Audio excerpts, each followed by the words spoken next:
the politics of power and lifestyle. In South Africa, the contrast between leaders and citizens could not be sharper. While millions live in shacks, while unemployment sits at crisis levels, while families go to bed hungry, their leaders drive German sedans, wear designer suits, and host dinner parties in mansions worth millions.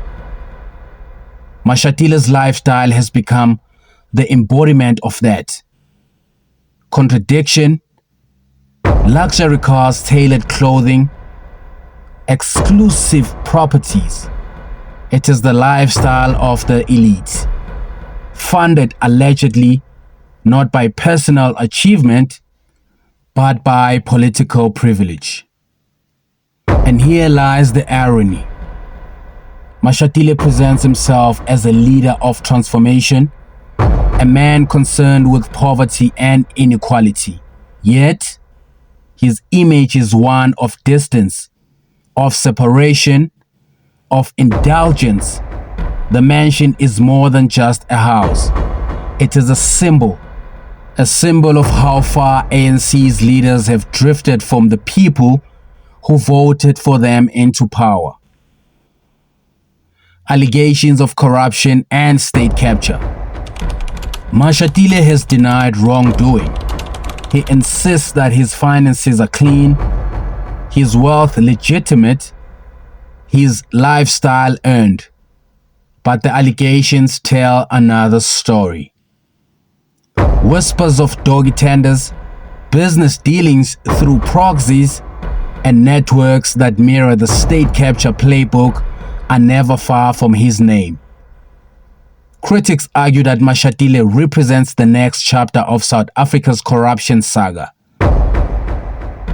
A man who learned from mistakes of others and perfected the art of political survival. This isn't just about one mansion.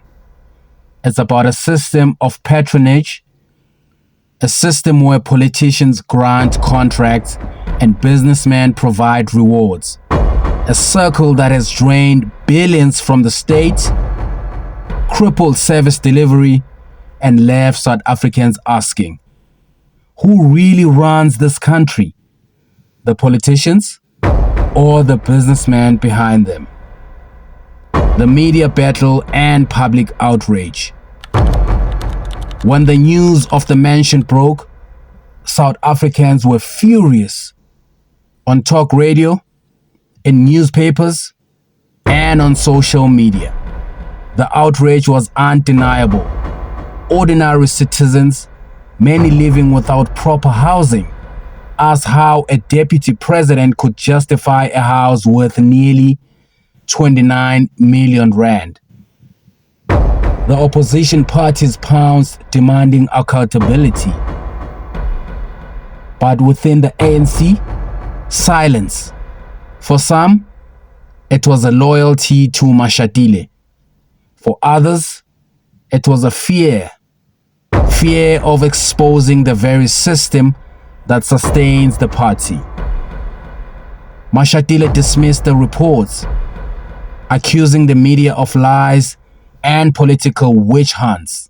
Yet, for many South Africans, the image of him walking through the gates of that mansion speaks louder than any other denial.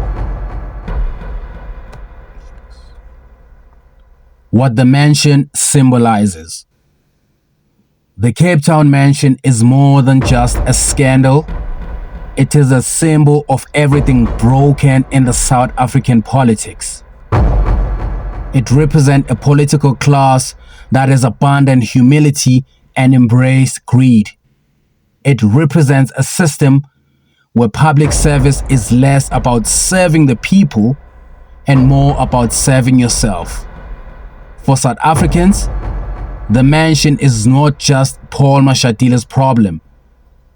It is a reflection of decades of betrayal by leaders who live in wealth while citizens live in poverty. The future of Paul Mashatile. So what happens next? Will Paul Mashatile continue his rise? perhaps even becoming president? Or will the mansion be the scandal that defines him, the weight that drags his career into the dust? South Africa's politics are unpredictable. Leaders fall quickly, but they can also rise again just as fast. South Africa's politics are unpredictable. Leaders fall quickly, but they can also rise again just as fast. Mashatile has proven himself as a survivor, but every survivor eventually faces their final reckoning. And in his case, the mansion in Cape Town may be both his crown jewel and his downfall. Closing. In the end, the story of Paul Mashatile is about more than just one man. It is about the nature of South African politics, a system where luxury is normalized, corruption is denied, and accountability is a dream deferred. Paul Mashatile may defend himself, his allies may shield him, but the mansion remains a towering reminder of the gap between those who lead and those who are left behind. This was Paul Mashatile Exposé, the mansion, the money, the man, and the question every South African must ask: who do our leaders really serve?